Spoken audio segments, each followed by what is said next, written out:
Well, hello. So this is part two of my series of video blogs on my experience at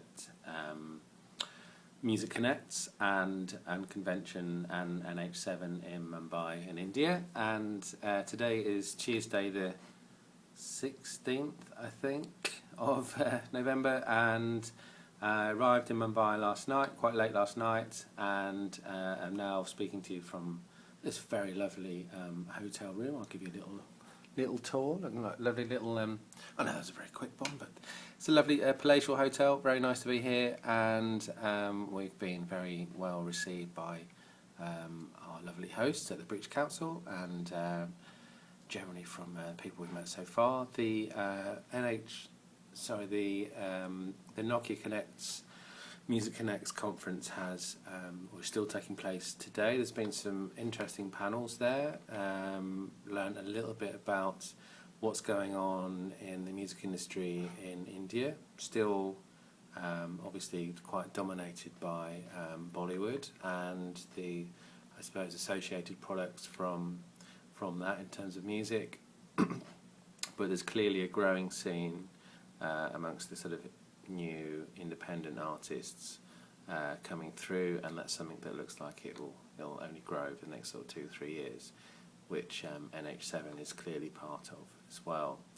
There was a quite interesting panel today hosted by British delegates, hosted by Ruth from Unconvention, and featuring various agents and promoters and festival bookers from the UK. And I think one of the questions I've got to answer here is advice for young Indian musicians about the UK live scene, and I think that's pretty well covered in the panel. I think the opportunities now are probably greater than they were before. I think the old model of having to get agents or record labels and agents in place, and it all kind of built around a kind of CD release or traditional album release is not necessarily the case. I think it's possible for international artists in the UK to build some sort of profile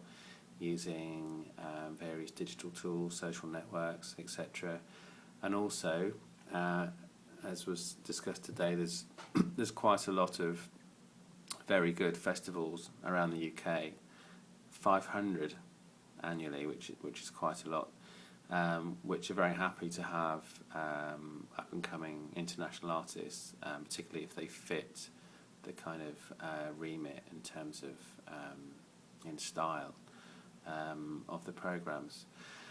I obviously run one, Norwich Sound and Vision, which is quite a new kid on the block really, but the Great Escape in Brighton is a tremendous platform for international artists to establish both an audience in the UK and internationally. It's a place where lots of international booking agents go to check out talent from around the world, and then there's many others. There's Liverpool Sound City, there's various regional events, and I think another thing that came out today was that there's, in terms of breaking the UK market, I think a good example is, in terms of India, is Raghu Dixit, I saw him play the Great Escape in Brighton last year, and clearly appealed to not necessarily just fans of Indian music, seems to cross over quite well into more people who are possibly eclectic in their tastes, but are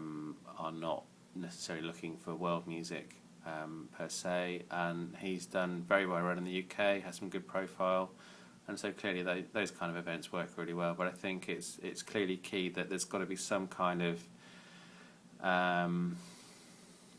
something that lends itself to the British market, whether it's a kind of a hybrid of styles or something unique that makes it stand out.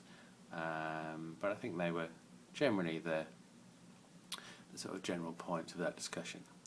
So, I'll sign off now. I think we're off to the Blue Frog, a little club in Mumbai. It's actually one of the best clubs in the country, I believe. So looking forward to that.